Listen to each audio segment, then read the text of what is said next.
For the final project, the local project I chose is Baba Zuzu of Lake Leelanau. And for those of you that don't know what Baba Zuzu is, it is an upcycled garment line that got its start when the founder, Sue Burns, her husband had a laundry accident when he shrunk all of her favorite wool garments. And what she did was she ended up cutting them all up and pieced them together and created new upcycled accessories. And now she has transformed her business into an international brand. Baba Zuzu can be found in over 900 retailers across North America, Canada, Australia, Japan, and South Korea.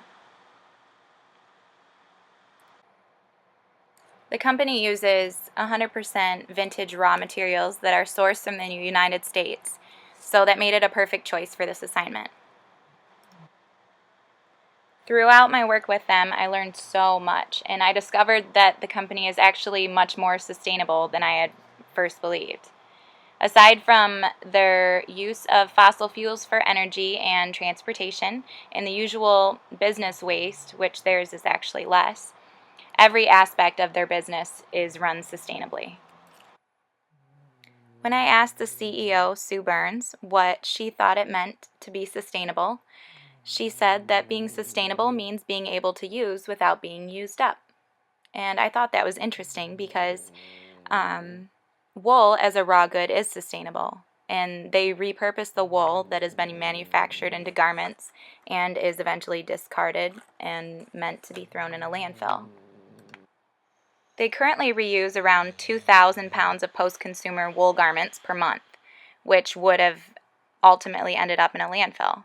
Not only are they saving this wool from the landfills, they are creating a profit from the reuse of these materials.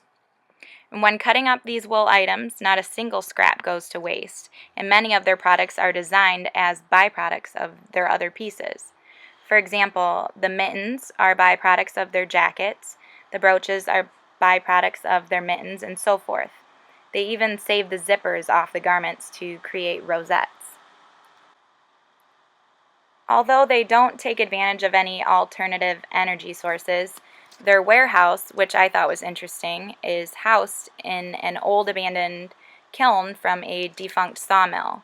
So the building has about 2-foot thick insulated walls, which were used for drying the wood back in the day, and so this building retains a lot of heat, which reduces their energy consumption drastically.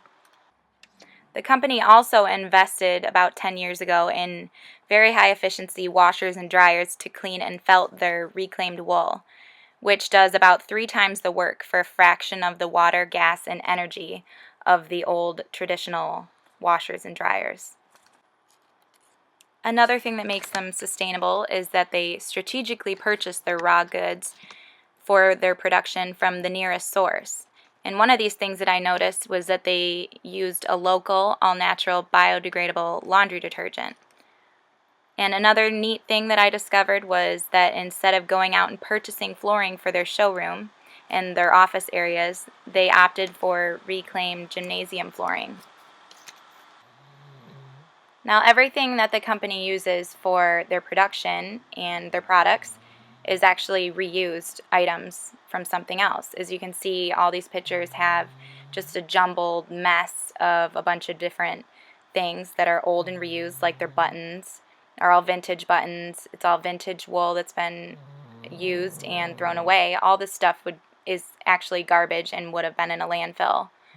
And they're turning it into product and creating a profit from it, and employing local people and creating a sustainable business in the process.